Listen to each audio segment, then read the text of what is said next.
നിന്നിലേക്ക് ഭാഗം 84. ഡോറ് തുറന്നതും ഐഷു വാതിൽക്കലേക്ക് നോക്കി. ആഹാ, ആരിത്? ഐഷുമോളോ?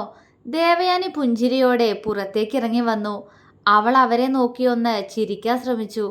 എന്താ മോളെ, അന്ന് വന്നു പോയ ശേഷം പിന്നെ ഇങ്ങോട്ട് കണ്ടതേ ഇല്ലല്ലോ. ആ, അല്ലെങ്കിൽ ഇപ്പോ ഇങ്ങോട്ടൊന്നും വരാറില്ലല്ലോ അല്ലേ? ദേവയാനി വിഷമത്തോടെ ചോദിച്ചു. ഐഷു കണ്ണു നിറച്ച് അവരെ നോക്കി.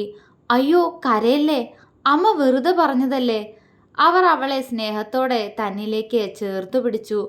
ഐഷു ഒന്നും പറയാതെ നിന്നതേയുള്ളൂ. മോൾ അകത്തേക്ക് വാ. അവർ അവളെ അകത്തേക്ക് ക്ഷണിച്ചു. ഐഷു അകത്തേക്ക് നടന്നു. ഇരിക്ക്, അമ്മ ചായ എടുക്ക, ദേവയാനി പറഞ്ഞു. ഏയ്, ചായൊന്നും വേണ്ടമ്മേ. ഞാൻ മിതുവേട്ടനൊന്ന് കാണാൻ. ഇവിടെ ഇല്ലേ? അവൾ അവരുടെ മുഖത്തേക്ക് നോക്കി പതിഞ്ഞ സ്വരത്തിൽ ചോദിച്ചു. ആ, അവൻ മുകളിലെ റൂമിലുണ്ട് മോളെ. എന്തേ, എന്തെങ്കിലും അത്യാവശ്യമുണ്ടോ? ദേവയാനി സംശയത്തോടെ ചോദിച്ചു. അത് ഏട്ടൻ പറഞ്ഞു മിതുവേട്ടനോട് എന്തോ ഒരു കാര്യം ചോദിച്ചിട്ടുണ്ടെന്ന്. അത് വാങ്ങിയിട്ട് വരാൻ പറഞ്ഞു. അവൾ ചിരിക്കാൻ ശ്രമിച്ചു. ആണോ? എന്നാ മോൾ അവൻ്റെ മുറിയിലേക്ക് ചെല്ല്. കുറച്ചു മുന്നേ പുറത്തുപോയി വന്നതേ ഉള്ളൂ അവൻ. ദേവയാനി പുഞ്ചിരിച്ചു. ആണോ? ഇപ്പോ നടക്കാനൊക്കെ ആയോ? അവൾ കണ്ണു വിടർത്തി. ആ, ഇപ്പൊ വലിയ കുഴപ്പമൊന്നുമില്ല മോളെ. കയ്യിലേയും കാലിലേയും കെട്ടൊക്കെ അഴിച്ചു, അവര് പറഞ്ഞു. ഐഷു സന്തോഷത്തോടെ തലയാട്ടി. എന്നാ മോള് ചെല്ല്, അമ്മ അടുക്കളയിൽ ചെറിയൊരു ജോലിയിലായിരുന്നു. ദേവയാനി ഹാളിലെ ഡോറ് ചാരി വെച്ചുകൊണ്ട് പറഞ്ഞു. ഐഷു മൂളിക്കൊണ്ട് വിറയാർന്ന കാലുകളാൽ സ്റ്റെയറിന്റെ അടുത്തേക്ക് നടന്നു. ഭൂമിക്ക് പോലും നോവാത്ത രീതിയിൽ നടന്നു പോകുന്ന ഐഷുവിനെ ദേവയാനി അലിവോടെ നോക്കി. എങ്ങനെ ഓടിച്ചാടി നടന്നിരുന്ന കുട്ടിയാ, ഇപ്പൊ കണ്ടില്ലേ? ഒരു നെടുവീർപ്പോടെ പറഞ്ഞുകൊണ്ട് അവർ അടുക്കളയിലേക്ക് നടന്നു. എല്ലാം ശരിയാവും, മിഥുനുണ്ടല്ലോ ഇനി, അവൻ മാറ്റിയെടുത്തോളൂ അവളെ. ചിരിയോടെ, അതിനേക്കാളേറെ സന്തോഷത്തോടെ അത് പറയുമ്പോഴും അല്പനേരം മുൻപ് പുറത്തേക്ക് പോയി വന്ന മിഥുന്റെ വാക്കുകളായിരുന്നു അവരിൽ. അവർ ആ നിമിഷം ഒന്ന് ഓർത്തു നോക്കി. അമ്മേ, ഞാനൊരു വിവാഹം കഴിക്കുന്നതിനെ കുറിച്ച് എന്താ അമ്മയുടെ അഭിപ്രായം?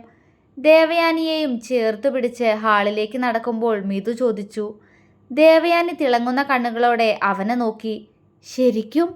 അവർക്ക് വിശ്വസിക്കാൻ കഴിഞ്ഞില്ല. കാരണം ഏഞ്ചൽ വിവാഹം കഴിച്ച ശേഷം ദേവയാനിയും ദിനകരനും ഒരു വിവാഹം കഴിക്കാൻ മിഥുവിനെ ഒരുപാട് നിർബന്ധിച്ചതാണ്. പക്ഷേ അവൻ അതൊന്നും കേട്ടതായി പോലും ഭാവിച്ചിരുന്നില്ല. പക്ഷേ ഇപ്പോൾ അവർക്ക് ഒരുപാട് സന്തോഷം തോന്നി. മിഥുൻ, മോനെ, നീ കാര്യമായിട്ട് പറഞ്ഞതാണോ, അതോ അമ്മയെ പറ്റിക്കുകയാണോ? അവർ ഇടർച്ചയോടെ ചോദിച്ചു. കാര്യമായിട്ട് തന്നെ എൻ്റെ അമ്മേ. അവൻ അവരുടെ ഇരു കവിളിലും പിടിച്ചു വലിച്ചു. നീ കണ്ടുവച്ചിട്ടുണ്ടോ ആരെങ്കിലും? ആകാംക്ഷയോടെ അവർ ചോദിച്ചു. അവൻ മൂളി. ആരാ മോനെ ആള്? ആരാണെങ്കിലും അമ്മയ്ക്കും അച്ഛനും 100 വട്ടം സമ്മതം. ദേവയാനി പുഞ്ചിരിച്ചു. ആളെ പറഞ്ഞ അമ്മയ്ക്കറിയാ. അവനിൽ കുറുമ്പ്. ദേവയാനി നെറ്റിച്ചുളിച്ചു. അതാരാ? അവര് ചോദിച്ചു. ഐശ്വര്യ, അവൻ പറഞ്ഞു. ദേവയാനി ഞെട്ടി. ഐഷുമോളോ? അമ്പരപ്പായിരുന്നു അവരിൽ. അതെ, അമ്മയുടെ ഐഷുമോള് തന്നെ. അവൻ അവരുടെ കവിളിൽ ചുംബിച്ചു. പക്ഷേ അതെങ്ങനെ നിനക്കവളെ? അവർക്കൊന്നും മനസ്സിലായില്ല. മിഥു അമ്മയെ ചേർത്തു പിടിച്ച് എല്ലാ കാര്യങ്ങളും അവരോട് തുറന്നു പറഞ്ഞു. എല്ലാം കേട്ട് കഴിഞ്ഞപ്പോഴേക്കും അവരുടെ കണ്ണുകൾ നിറഞ്ഞിരുന്നു. ഇനി അമ്മ പറയ്, ഐഷുവിനെ കൂടെ കൂട്ടിക്കോട്ടെ ഞാൻ? അവൻ കണ്ണു നിറച്ചുകൊണ്ട് ചോദിച്ചു. ദേവയാനി അവൻ്റെ കവിളിൽ തലോടി. നീ ഏഞ്ചലിനെ സ്നേഹിക്കുന്നതിന് മുന്നേ അമ്മയുടെ മനസ്സിൽ നിന്റെ പെണ്ണിൻ്റെ സ്ഥാനത്ത് ഐഷു ഉണ്ടായിരുന്നു. പക്ഷേ എൻ്റെ മകൻ അവളെ വേണമെന്ന് തോന്നാൻ പിന്നെ വർഷങ്ങളെടുത്തു എന്ന് മാത്രം. ദേവയാനി നിറഞ്ഞ കണ്ണുകൾ അമർത്തി തുടച്ച് പുഞ്ചിരിച്ചു. അമ്മേ, അവന് വിശ്വസിക്കാൻ കഴിഞ്ഞില്ല. സത്യാണ്, നിനക്ക് ഐഷുവിനെ നന്നായി ചേരും. അത് എന്നോ അമ്മ മനസ്സിലാക്കിയതാ. അവർ ചിരിച്ചു. അല്പനേരം ഇരുവർക്കുമിടയിൽ മൗനം തളം കെട്ടി നിന്നു. ഐഷു കുറച്ചു കഴിയുമ്പോഴേക്കും ഇങ്ങോട്ട് വരും. ഇന്നത്തോടെ എല്ലാം ഐഷുവിനോട് തുറന്നു പറയണമെന്നാ ശിവ പറഞ്ഞിരിക്കുന്നേ. മിഥു പതിഞ്ഞ സ്വരത്തിൽ പറഞ്ഞു. നല്ല തീരുമാനം. അല്ലെങ്കിലും അതുതന്നെയാ നല്ലത്. ഇനിയും ആ കുട്ടിയെ വിഷമിപ്പിക്കരുത്. മിഥുവിനോട് സ്നേഹത്തോടെ പറഞ്ഞുകൊണ്ട് ദേവയാനി അവനെ ചേർത്തു പിടിച്ചു. ഓർമ്മകളിൽ നിന്നും തിരികെ വരുമ്പോൾ ദേവയാനിയുടെ ചുണ്ടിൽ ഒരു പുഞ്ചിരി ഉണ്ടായിരുന്നു. മിഥുവിൻ്റെ റൂമിൻ്റെ മുന്നിൽ നിൽക്കുമ്പോൾ ഐഷു ആകെ വല്ലാത്തൊരവസ്ഥയിലായിരുന്നു. ഈ വാതിൽ തുറന്ന അതിനകത്ത് എൻ്റെ മിതുവേട്ടനുണ്ട്. വർഷങ്ങൾക്ക് ശേഷം തനിച്ച് ആ മുഖം കാണാൻ പോകുന്നു. പക്ഷേ അന്നത്തെ ഐശുവിനെ പോലെ എല്ലാം ഉള്ളിലൊതുക്കി പിടിച്ചു നിൽക്കാൻ കഴിയും എനിക്ക്. അവളുടെ കണ്ണുകളിൽ നീർ പൊടിഞ്ഞു. ഉള്ളിൽ ഒതുക്കണം ഐശു. നീ കാരണം ഒരിക്കലും നിന്റെ മിതുവട്ടം വേദനിക്കരുത്. ആ കണ്ണുകൾ നീ കാരണം നിറയരുത്. അവളുടെ മനസ്സ് അവളോട് പറഞ്ഞു. പക്ഷേ എൻ്റെ മിതുവട്ടൻ്റെ കൂടെ ഒരു ജീവിതം ആഗ്രഹിക്കുന്നല്ലോ ഞാൻ. അവൾ വേദനയോടെ പറഞ്ഞു. പക്ഷേ ആ മനസ്സിൽ ഇപ്പോഴും ഏഞ്ചലാണ് ഐശു. അവൾക്കുള്ള മറുപടി അപ്പോൾ തന്നെ കിട്ടി. കണ്ണുകൾ ഇറുക്കിയടച്ചു ഐശു. വേണ്ട, ഒന്നും വേണ്ട. എൻ്റെ മുന്നിൽ തന്നെ ഉണ്ടല്ലോ, കാണാലോ എനിക്ക്. അത് മതി, അത്രമാത്രം മതി. അവൾ പുലമ്പി. അപ്പോ രാവിലെ മിത്രയും ഭദ്രയും പറഞ്ഞത് നീ അനുസരിക്കില്ല എന്നാണോ? അങ്ങനെ ഒരു ചോദ്യം അവളിൽ നിന്നും ഉയർന്നു. അതിനുള്ള ഉത്തരം അറിയില്ലായിരുന്നു അവൾക്ക്. പ്രണയം തുറന്നു പറയണമെന്ന് മനസ്സിൻ്റെ ഒരു ഭാഗം പറയുമ്പോൾ മറുഭാഗം തന്നെ വിലക്കുന്നത് പോലെ അവളുടെ ചുണ്ടുകൾ വിതുമ്പി. ഒന്ന് നിശ്വസിച്ചുകൊണ്ട് കണ്ണുകൾ തുറന്നു ഐശു. ഇപ്പോ വന്ന കാര്യം നടക്കട്ടെ, ബാക്കിയൊക്കെ പിന്നീട് ആലോചിക്കാം. അത്രയും പറഞ്ഞുകൊണ്ട് അവൾ മിതുവിൻ്റെ റൂമിൻ്റെ ഡോർ ഹാൻഡിൽ പിടിച്ച് തിരിച്ചു. അകത്തു നിന്നും ലോക്ക് ചെയ്യാത്തത് കൊണ്ട് തന്നെ ഡോർ അവൾക്ക് മുന്നിൽ തുറന്നു വന്നു. അവൾ പുറത്തുനിന്ന് തന്നെ അകത്തേക്കൊന്ന് എത്തി നോക്കി. റൂമിലൊന്നും അവനെ കാണാനില്ല. സംശയത്തോടെ അവൾ അകത്തേക്ക് കയറി. ആ നിമിഷം തന്നെ റൂമിലെ തുറന്നിട്ട ജനാലയിലൂടെ ശക്തമായ കാറ്റ് വീശി. വാതിൽ ആ കാറ്റിൽ ഒരു ശബ്ദത്തോടെ അടഞ്ഞുപോയി. ഐശു അടഞ്ഞുകിടക്കുന്ന വാതിൽക്കലേക്ക് ഒന്ന് നോക്കി. പിന്നീട് അത് കാര്യമാക്കാതെ അവൾ ബെഡിനടുത്തേക്ക് നടന്നു. ബാത്റൂമിൽ നിന്നും വെള്ളം വീഴുന്ന ശബ്ദം കേട്ടതും മിതു ബാത്റൂമിലാണെന്ന് അവൾക്ക് മനസ്സിലായി. അവൾ ബെഡിൽ വന്നിരുന്നു. വീണ്ടും കാറ്റ് വീശാൻ തുടങ്ങിയതും അവളുടെ തലമുടി ഒന്നാകെ ആ കാറ്റിൽ പാറിപ്പറന്നു. ഐശു പെട്ടെന്ന് ജനാലയുടെ അടുത്തേക്ക് എഴുന്നേറ്റ് പോയി അവ അടച്ച് കുറ്റിയിട്ടു. അതേ നിമിഷം തന്നെ ബാത്റൂം ഡോർ തുറക്കുന്ന ശബ്ദം ഐശു കേട്ടു. അവളുടെ നോട്ടം അങ്ങോട്ട് പോയി. ഷർട്ടിടാതെ ഒരു ബോക്സർ മാത്രമിട്ട് ബാത്റൂമിൽ നിന്നും തല തുവർത്തി ഇറങ്ങി വരികയാണ് മിതു. അവനെ ആദ്യമായി അങ്ങനെ ഒരു കോലത്തിൽ കണ്ടതും ഐശു ഞെട്ടി. ശ്വാസം പോലും നിലച്ചതുപോലെ അവൾ അവനെ തന്നെ നോക്കി നിന്നുപോയി. തല തുവർത്തിക്കഴിഞ്ഞ് തലയിൽ നിന്നും ടവലെടുത്തു മാറ്റി മുന്നോട്ട് വന്നപ്പോഴാണ് റൂമിൽ തന്നെ നോക്കി മിഴിച്ചു നിൽക്കുന്ന ഐശുവിനെ മിതു കാണുന്നത്. അവളെ പെട്ടെന്ന് അവിടെ കണ്ടതും അവനും ഒന്ന് ഞെട്ടിപ്പോയി. എന്നാൽ അടുത്ത നിമിഷത്തിൽ തന്നെ അവൻ്റെ കണ്ണുകളിൽ കുസൃതി മിന്നി. ആ കണ്ണുകൾ വല്ലാതെ തിളങ്ങി. ശരിയായി വരുന്ന കാല് പതിയെ വലിച്ചു നടന്നുകൊണ്ട് അവൻ അവൾക്കടുത്തേക്ക് നടന്നെടുത്തു. ഐശു അപ്പോഴും അവനെ മിഴിച്ചു നോക്കുകയാണ്. അവളുടെ മുഖത്തോട് മുഖം അടുപ്പിച്ചുകൊണ്ട് മിതു പതിയെ ഊതി. ഐശു ഞെട്ടിക്കൊണ്ട് ഒരടി പുറകിലേക്ക് നീങ്ങി നിന്നു. പെട്ടെന്ന് ബോധം വന്നതുപോലെ പിടച്ചിലൂടെ അവൾ അവനിൽ നിന്നും നോട്ടം മാറ്റി. ചുണ്ടിലൊളിപ്പിച്ച കള്ളച്ചിരിയോടെ, കണ്ണിൽ വിരിഞ്ഞ പ്രണയത്തോടെ അപ്പോഴും ഐശുവിനെ തന്നെ നോക്കി നിൽക്കുകയായിരുന്നു മിതു. ഐശു എന്താ എൻ്റെ റൂമില്? തല താഴ്ത്തി തൻ്റെ മുന്നിൽ നിൽക്കുന്ന പെണ്ണിനോട് മിതു പതിഞ്ഞ സ്വരത്തിൽ ചോദിച്ചു. അത് ഞാൻ പിന്നെ. അവൾ വിക്കി. നിനക്ക് വിക്കും തുടങ്ങിയോ? കുറുമ്പോടെ അവൻ ചോദിച്ചു. അവൾ പതിയെ അവനെ മുഖമുയർത്തി നോക്കി. അവൻ പുരികമുയർത്തി. ഇല്ല, അവൾ പറഞ്ഞു. പിന്നെ പറയുന്ന എന്തിനാ വന്നതെന്ന്? അവൻ അവൾക്കടുത്തേക്ക് ഒന്നുകൂടി നീങ്ങി നിന്നു. ഐശു കണ്ണുമിഴിച്ച് അവനെ നോക്കി. പക്ഷേ അവൻ്റെ മുഖത്തെ നിറഞ്ഞ കുറുമ്പ് കണ്ട് ആകെ അമ്പരന്നു പോയി ഐശു. അവൾ ജനാലയിലേക്ക് ചേർന്ന് നിന്നു. അതിനനുസരിച്ച് മിതുവും അവളോട് അടുത്തു നിന്നു. അവളുടെ ശരീരത്തിൽ തൻ്റെ ശരീരം അമരാത്ത രീതിയിൽ, എന്നാൽ അത്രയും അടുത്താണ് അവൻ നിൽക്കുന്നത്. ഐശുവിനാകെ വെപ്രാളം തോന്നുന്നുണ്ടായിരുന്നു. എന്താ മിതുവട്ടൻ തന്നോട് ഇങ്ങനെയൊക്കെ? അവൾക്ക് അറിയുമായിരുന്നില്ല. ഐശു, അവൻ അവൾക്ക് ഇരുവശവും കൈകൾ വെച്ചുകൊണ്ട് അവളുടെ മുഖത്തേക്ക് തന്നെ നോക്കി വിളിച്ചു. അവൻ്റെ ശ്വാസം തൻ്റെ കഴുത്തിലും ചെവിയിലും തട്ടുന്നതിനനുസരിച്ച് ഐശുവിൻ്റെ ശരീരം വിയർക്കാൻ തുടങ്ങി. അവളെ തന്നെ കണ്ണിമയ്ക്കാതെ നോക്കി നിന്ന മിതു അത് വ്യക്തമായി കാണുകയും ചെയ്തു. AC ഓണാക്കണോ? അവൻ ചോദിച്ചു. അവൾ അവനെ സംശയത്തോടെ നോക്കി. അല്ല, AC ഓണാക്കണോന്ന് ചോദിച്ചതാ. താൻ വല്ലാതെ വേർക്കുന്നുണ്ട്. അവനിൽ കള്ളച്ചിരി. അത് വേണ്ട, അത് ഏട്ടൻ ഏട്ടൻ പറഞ്ഞു എന്തോ ഒരു കാര്യം വാങ്ങാൻ. അത് അത് തരുമോ? ഞാൻ ഞാൻ പൊക്കോട്ടെ. അവൾ വിക്കലോടെയെങ്കിലും എങ്ങനെയൊക്കെയോ പറഞ്ഞൊപ്പിച്ചു. അവൾക്ക് എങ്ങനെയെങ്കിലും അവൻ്റെ മുന്നിൽ നിന്നൊന്ന് രക്ഷപ്പെട്ടാൽ മതിയായിരുന്നു എന്ന ചിന്തയാണ്. വയ്യ, ഇനിയും ഈ മുന്നിൽ നിന്നാ ഞാനെൻ്റെ മനസ്സ് തുറന്നു പോവും. അവൾക്ക് അവളെ തന്നെ വിശ്വാസമില്ല. അത്രത്തോളം അവനിലേക്ക് ചേർന്നു പോയിരുന്നു അവളുടെ മനസ്സ്. എന്ത് കാര്യം? എന്നോട് അവനൊന്നും ചോദിച്ചിട്ടില്ലല്ലോ, മിതു പറഞ്ഞു. ഐഷുവിൻ്റെ നെറ്റി ചുളിഞ്ഞു. ഏട്ടൻ പറഞ്ഞല്ലോ ഉണ്ടെന്ന്. അവളും പറഞ്ഞു. ഇല്ലടോ, അവന് തെറ്റിയതാവും. അവൻ എന്നോടൊന്നും ചോദിച്ചിട്ടില്ല, മിതു ഉറപ്പിച്ചു പറഞ്ഞു. അവളുടെ കണ്ണുകൾ കുറുകി. പക്ഷേ ഏട്ടൻ പറഞ്ഞത്. ഐഷു എന്തോ പറയാൻ ശ്രമിച്ചു. ഇല്ല ഐഷു, ഞാനെന്തിനാ തന്നോട് കള്ളം പറയുന്നേ? ശിവ എന്നോടൊന്നും ചോദിച്ചിട്ടില്ല, അവൻ വീണ്ടും പറഞ്ഞു. ആണോ? എന്നാ ഞാൻ പോവാ. അതും പറഞ്ഞ് അവൾ ചുമരിൽ വെച്ചിരിക്കുന്ന അവൻ്റെ കയ്യിലേക്കൊന്ന് നോക്കി. അതുകണ്ട് മിതു അവൾക്ക് പോവാനായി അവളിൽ നിന്നും അകന്നു മാറി നിന്നു. ശ്വാസം നേരെ വലിച്ചു വിട്ടുകൊണ്ട് അവൾ പെട്ടെന്ന് ഡോറിൻ്റെ അടുത്തേക്ക് നടന്നു. ആ പിന്നെ ഐഷു, എൻ്റെ വിവാഹം തീരുമാനിച്ചു കേട്ടോ, മിതു വിളിച്ചു പറഞ്ഞു. ഐഷു ഞെട്ടലോടെ അവിടെ തന്നെ നിന്നുപോയി. എന്താ? പകപ്പോടെ അവനെ തിരിഞ്ഞു നോക്കി അവൾ ചോദിച്ചു. നിറഞ്ഞ സന്തോഷത്തോടെ പുഞ്ചിരിയോടെ തന്നെ നോക്കുന്നവനെ കണ്ട് ഐഷു തറഞ്ഞു നിന്നു.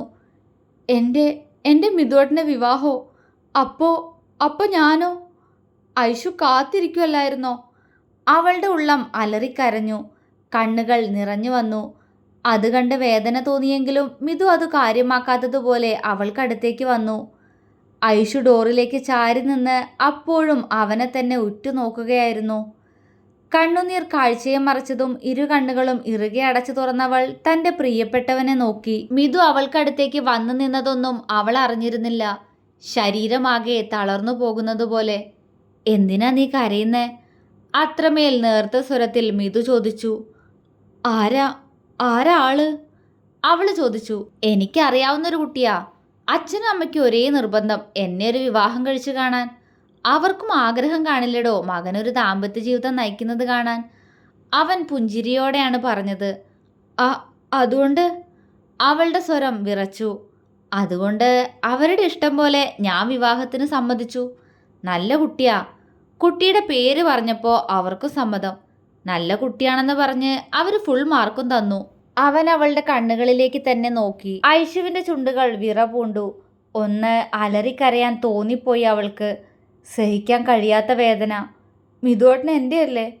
കണ്ണുകൾ കടലായ നിമിഷം. എന്തിനാ ഐഷു കരയുന്നേ? അവൻ അലിവോടെ ചോദിച്ചു. അപ്പോ ഏഞ്ചൽ അവൾ ഇപ്പോൾ ഇഷ്ടാണെന്ന് പറഞ്ഞിട്ട്?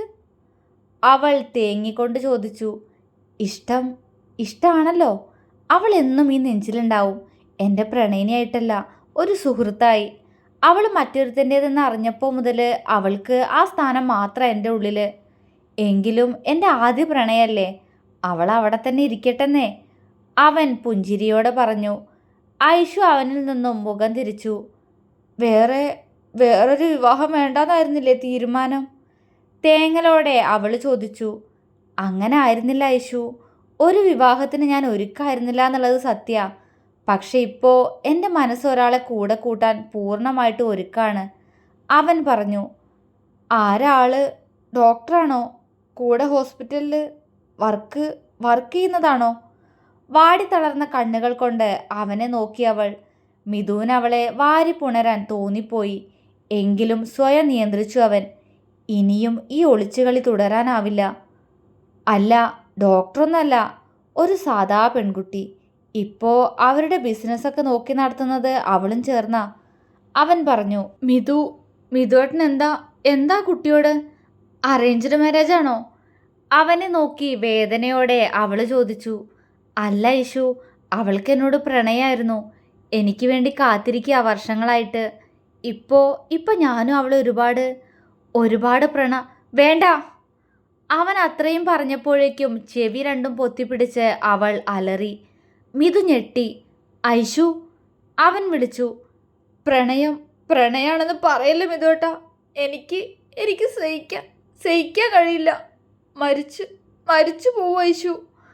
അതും പറഞ്ഞവൾ മുഖം പൊത്തി പൊട്ടിക്കരഞ്ഞു. മിതുവിൻ്റെ കണ്ണുകളും നിറഞ്ഞൊഴുകി. ഐഷു. അവളുടെ തോളിൽ കൈവച്ചുകൊണ്ട് അവൻ ഇടർച്ചയോടെ വിളിച്ചു.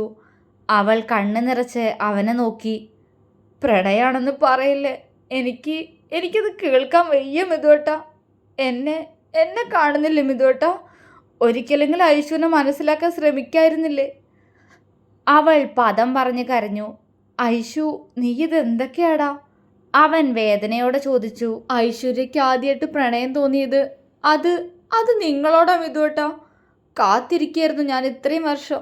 ഒരിക്കൽ പോലും അറിഞ്ഞിരുന്നില്ല അത്. എന്നെങ്കിലും എൻ്റെ സ്വന്തമാവുമെന്ന് കരുതി ഒരു വിഡ്ഢിയെ പോലെ ഞാൻ ഇന്നും കാത്തിരിക്കുക. അതും പറഞ്ഞവൾ പൊട്ടിക്കരഞ്ഞു.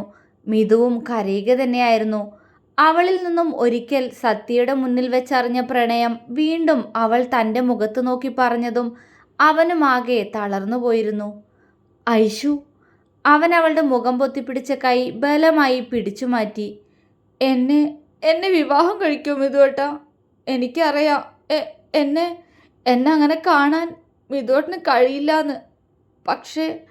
പക്ഷേ എനിക്ക് പറ്റാത്തോണ്ടാ. മിതുവേട്ടൻ മറ്റൊരു പെണ്ണിൻ്റെ കഴുത്തിൽ താലിയിട്ടുന്നത് കാണാൻ എനിക്ക് കഴിയാത്തോണ്ടാ. എന്നെ കൂടെ കൂട്ടുവോ? അവൾ യാചനയോടെ ചോദിച്ചു. മിതു അവളെ കണ്ണ് നിറച്ച് നോക്കി. എന്നെ സ്നേഹിക്കണ്ട, ഭാര്യയെ കാണുക വേണ്ട. പക്ഷേ ഈ വീട്ടിലൊരു സ്ഥാനം, എൻ്റെ മിതുവേട്ടൻ്റെ ഭാര്യയായി, അത് മാത്രം മതി എനിക്ക്. വേറെ ഒന്നും എനിക്ക്. അതും പറഞ്ഞ് ശ്വാസം കിട്ടാത്തതുപോലെ അവളൊന്ന് പിടഞ്ഞു. മിതു ഞെട്ടി. ഏയ് ഐഷു. അവൻ വെപ്രാളത്തോടെ അവളെ വിളിച്ചു. അത്രയും വർഷം ഉള്ളിലൊതുക്കിയ പ്രണയം അവനു മുന്നിൽ തുറന്നു പറഞ്ഞ നിമിഷം ഐഷു ആകെ തളർന്നു പോയിരുന്നു. ശ്വാസം കിട്ടാതെ അവൾ ഏങ്ങിയതും അടുത്ത നിമിഷം മിതു ഒരു പൊട്ടിക്കരച്ചിലോടെ ഐഷുവിനെ മുറുകെ കെട്ടിപ്പിടിച്ചിരുന്നു. ഐഷു ഞെട്ടി. ഐഷു, ഒന്നുമില്ലടാ, കരയല്ലേ. ഞാൻ നിന്റെ കൂടെ തന്നെ ഉണ്ട് പെണ്ണേ. അവൻ്റെ സ്വരം തൻ്റെ കാതുകളിൽ അത്രമേൽ മൃദുവായി പതിച്ചത് അവളറിഞ്ഞു.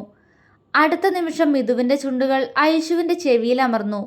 വിറച്ചുകൊണ്ട് അവനെ അള്ളിപ്പിടിച്ചു ഐഷു. കരയില്ല ഐഷു, നിന്റെ മിതുവേട്ടൻ ദേ നിന്റെ കൂടെ തന്നെ ഇല്ലേ? അവൻ വീണ്ടും അതുതന്നെ പറഞ്ഞു. കേട്ടതെല്ലാം ഒരു സ്വപ്നം പോലെയാണ് ഐഷുവിന് തോന്നിയത്. അവൻ്റെ നഗ്നമായ നെഞ്ചിലേക്ക് മുഖം പൂഴ്ത്തി നിന്ന് കിതയ്ക്കുമ്പോഴും അവൻ്റെ കൈകൾ തൻ്റെ തലമുടിയിലും പുറത്തുമെല്ലാം വാത്സല്യത്തോടെ തഴുകുന്നത് ഐഷു അറിഞ്ഞു. ഏതോ ലോകത്തിൽ നിന്നെന്ന പോലെ, എന്നോ കണ്ട സ്വപ്നം പോലെ അവൾ അവനോട് ചേർന്ന് നിന്ന് കണ്ണുകൾ അടച്ചു. എൻ്റെ ഐഷു. അവൻ്റെ പ്രണയം നിറഞ്ഞ സ്വരം അവൾ കേട്ടു. ഒപ്പം നെറ്റിയിൽ പതിക്കുന്ന അവൻ്റെ പൊള്ളുന്ന ചുംബനം. അവളുടെ കണ്ണുനീർ അവൻ്റെ നെഞ്ചിനെ നനച്ചു. കൈകൾ അവനിൽ മുറുകി. ആ നിറകണ്ണുകൾക്കിടയിലും മിതുവിൻ്റെ ചുണ്ടിൽ ഒരു പുഞ്ചിരി തെളിഞ്ഞു. അവൻ അവളുടെ ഇടുപ്പിലൂടെ ചുറ്റിപ്പിടിച്ച് അവളെ ഒന്നുകൂടി തന്നിലേക്ക് ചേർത്തു പിടിച്ചു. അവളുടെ തലമുടിക്കുള്ളിലേക്ക് മുഖമമർത്തി കണ്ണുകൾ അടച്ചു നിന്നുപോയി മിതു. നേരം അല്പം മുൻപോട്ട് പോയിട്ടും ഐഷുവും മിതുവും അതേ നിൽപ്പു തുടർന്നു. ഐഷുവിൻ്റെ കരച്ചിലടങ്ങി നേർത്ത തേങ്ങലുകൾ മാത്രം പുറത്തേക്ക് വരാൻ തുടങ്ങിയപ്പോൾ മിതു ആർദ്രമായി വിളിച്ചു. ഐഷു ഞെട്ടി. അതേ ഞെട്ടലോടെ അവൾ പെട്ടെന്ന് അവനിൽ നിന്നും പിടഞ്ഞു മാറി അവനെ മിഴിച്ചു നോക്കി. അവളുടെ പെട്ടെന്നുള്ള പ്രവൃത്തിയിൽ മിതുവും ഒന്ന് പകച്ചുപോയിരുന്നു. അവൻ അവളെ സംശയത്തോടെ നോക്കി. ആകെ കണ്ണും മിഴിച്ചുകൊണ്ട് വല്ലാത്തൊരു ഭാവത്തിൽ അവനെ നോക്കുകയാണ് ഐഷു. കുറച്ചു മുന്നേ മിതു തന്നോട് എന്താണ് പറഞ്ഞതെന്ന് ഐഷുവിന് തെല്ലുപോലും ഓർമ്മയുണ്ടായിരുന്നില്ല. അവൾ ഇത്രയും നേരം അവൻ്റെ നെഞ്ചിൽ ചേർന്ന് നിൽക്കുകയായിരുന്നു എന്ന് മാത്രം അവൾക്ക് മനസ്സിലായി. അവളുടെ മുഖത്ത് വല്ലായ്മ നിറഞ്ഞു. ഈശ്വര, ഞാൻ എന്തൊക്കെയാ മിതുവേട്ടനോട് ഇപ്പോൾ പറഞ്ഞേ? ഞാൻ മിതുവേട്ടനെ കെട്ടിപ്പിടിച്ചോ? ഇത്രയും നേരം ആ നെഞ്ചിലായിരുന്നില്ലേ ഞാൻ? അവൾ നിന്ന് വിയർക്കാൻ തുടങ്ങി. ഐഷുവിൻ്റെ മുഖത്ത് നിറയുന്ന പതർച്ച. അതിലേക്ക് സൂക്ഷിച്ചു നോക്കിയ മിതുവിന് കാര്യങ്ങൾ ഏറെക്കുറെ മനസ്സിലായിരുന്നു. അവൻ്റെ ചുണ്ട് കൂർത്തു. ഐഷു കണ്ണ് നിറച്ചുകൊണ്ട് അവനെ നോക്കി. അവൻ്റെ മുഖം ഗൗരവത്തിലായി. മിതുവേട്ടാ, സോറി. ഞാൻ പെട്ടെന്ന് അറിയാതെ ഞാൻ എന്തൊക്കെയോ പറഞ്ഞു പോയതാ. ഒന്നും മനസ്സിൽ വെക്കില്ലേ? അവൾ വിതുമ്പി. അവൻ അവൾക്കടുത്തേക്ക് ചേർന്ന് നിന്നു. അവൾ വിറയലോടെ അവനെ നോക്കി. എന്തിനാ സോറി? അവനിൽ ഗൗരവമാണ്. അത് ഞാൻ സോറി. എനിക്ക് എനിക്ക് ശരിക്കും ഇഷ്ടമായിട്ടായിരുന്നു. പക്ഷെ ഞാൻ മിതുവേട്ടനെ നിർബന്ധിക്കില്ല. എനിക്കറിയാം, ഒരാൾ ആത്മാർത്ഥമായിട്ട് പ്രണയിച്ചു പോയാൽ പിന്നീട് ആളെ മറക്കാൻ പ്രയാസമായിരിക്കും. അവൾ മറ്റെങ്ങോ നോക്കിക്കൊണ്ട് പറഞ്ഞു. അതുകൊണ്ട്? മിതു അവളുടെ മുഖത്തേക്ക് തുറിച്ചു നോക്കി. അവളും അവൻ്റെ മുഖത്തേക്ക് നോക്കി. അത് മിതുവേട്ടനോട് ഞാൻ പറഞ്ഞതൊന്നും എൻ്റെ ഏട്ടനറിയരുത്.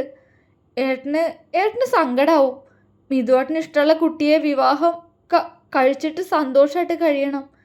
എന്നും നല്ലത് വരും. തേങ്ങി അവനോട് എങ്ങനെയൊക്കെയോ പറഞ്ഞുകൊണ്ട് അവൾ കണ്ണുകൾ അമർത്തി തുടച്ചു. അവൻ്റെ കൈമുഷ്ടി ചുരുങ്ങി. ഞാൻ പോവാ.